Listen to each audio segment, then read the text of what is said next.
This one's from Joyce. She said, I would like to know why the D3 does not contain vitamin K2. So that's our vitamin D3, I assume she's talking about. Is it true that they work better in tandem to improve insulin resistance and reduce inflammation? Okay, so I know what D3 is. I know babies get a K2 shot, but I don't know exactly what it is. What is vitamin K2? So vitamin K really mainly has two components. Okay. So technically the baby is not getting a K2 shot, it's getting a K1 shot. Oh. K1, and we'll simplify things a little bit, K1 is mainly involved in clotting mechanisms. Okay. For example, there's a drug that's not used much anymore, but was very popular, Coumadin or warfarin, and that basically worked by blocking the action of vitamin K. So it's very strongly involved in clotting mechanisms. So K2 is what you would typically be supplementing with. So that's, the main part. So the shots is a little different. K1, you can get in your diet that comes from green leafy vegetables. K2, you're really getting in fermented foods like sauerkraut, meat, and dairy. Okay. And K2 is mainly involved in bone health. There's also some interplay in inflammation, but K2, I would say, is definitely, supplements kind of can come in fads and waves, and some of them stick around, like omega-3s and D. Sure. And K2, I would say, is one that's like coming up. That's becoming more popular. That you see it in combinations with different products, in bone products. So I would say that's something that more research is being done on, both traditionally and alternatively. So I think that this really is a great question. From our standpoint, but we do have a combo product, the D Plus Essentials, and that's a relatively newer product that we've done in the last few years because of the research that has come out. So in the most simple form, her question is about insulin resistance and reducing inflammation. Yep. That's not maybe where my mind goes first with D3 and K2. With insulin resistance, diet is going to be your primary, and exercise are going to be your primary movers of that, losing some weight. Yeah. There are definitely some supplements that you can do, namely chromium, that would help with blood sugar. There's some other things too, other herbal things. The chromium is the main one there. So that's not where my mind goes to first. Where my mind goes when you talk about D3 and K2 is bone health. Okay. And not to oversimplify, but what we have seen studies in the last few years is that there can be calcification of arteries. Not just buildup of, the concerns about lipids and fats, but also calcification and hardening and limiting the pliability is a big issue in our arteries and also in valves. Okay, so soft you're tissue, saying, even cartilage. Yeah. So you're talking about calcification, meaning it hardens and it doesn't move. It's not flexible. Mm-hmm. And so there's the issue of clogging the artery with cholesterol or lipids.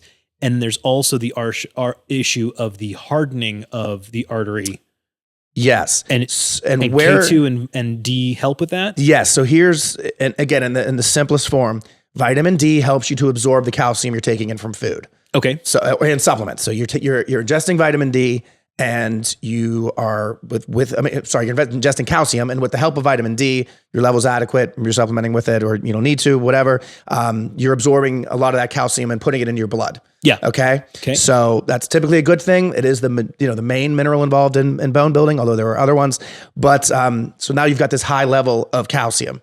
What K2 has been shown to do is direct that calcium in a large extent to bones. Okay. So again, that's the most simple form, is the D is going to help, and that's why they come in tandem, and that's why there's, how can all your Ds not have K in it? And again, if you're not overdoing calcium, I don't think that every person taking D for whatever reason, maybe you take it just when you're sick, maybe your level's low, maybe you have osteopenia, whatever it is. Right. If you're not ingesting high levels of calcium, which our supplements do have significant amounts, but not the mega amounts that sometimes traditionally is recommended, that you don't necessarily have to have that K2. Okay. So you do need it if you are maybe more in the osteoporosis and you are doing some significant calcium, that's more where you need it. But the average person, hey, I'm taking it for my immune system, my level's a little low, I'm in my 30s, I'm in my 40s, no bone issues, I don't think you need to take the K2. But there is definitely some interplay with inflammation. It's involved in NF-kappa B, which is present in nearly all cells. It's involved in larger scale kind of inflammatory responses, also cellular growth. So modulating that is key, but it's still, I don't jump to anti-inflammatory vitamin K. So you're saying that vitamin D and vitamin K, directly in relation to her question, for insulin resistance and reducing inflammation, they're not the primary culprits, especially insulin resistance. You're just going to be playing around the edges if you're taking supplements there. Right. It's exercise, weight management, and diet are the biggest factors on insulin resistance. Mm-hmm. And things that are more targeted to insulin resistance itself, namely chromium, just for... Got it. And you said the vitamin, what was the D plus essentials? Yes, that has the combination. And that does have the vitamin K in there as well? Yes. So we do have one. She just didn't realize it. Cool. Correct. All right. There's a theory for, but if you were to supplement with vitamin D, high amounts of vitamin D, and you were unknowingly deficient in vitamin K, that there's a potential for there's potential for issues there. And the whole theory is that, okay, you're getting too much vitamin D. Getting too much vitamin D can cause the enhanced absorption of calcium. Too much calcium, hypercalcemia.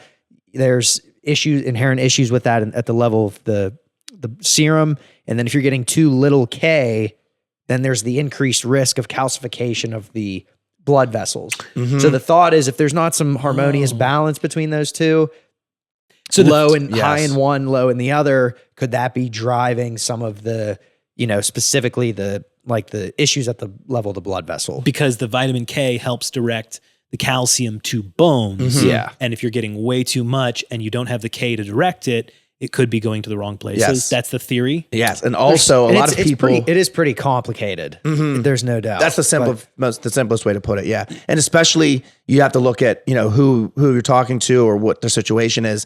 Magnesium deficiency is very common. Yeah. Especially if you're not eating quality, fruits and vegetables. So maybe you're taking a calcium supplement, just calcium alone. It's not a multi-mineral supplement like ours are. So now you're really out of balance with your calcium. Okay. And the calcium is looking for somewhere to go.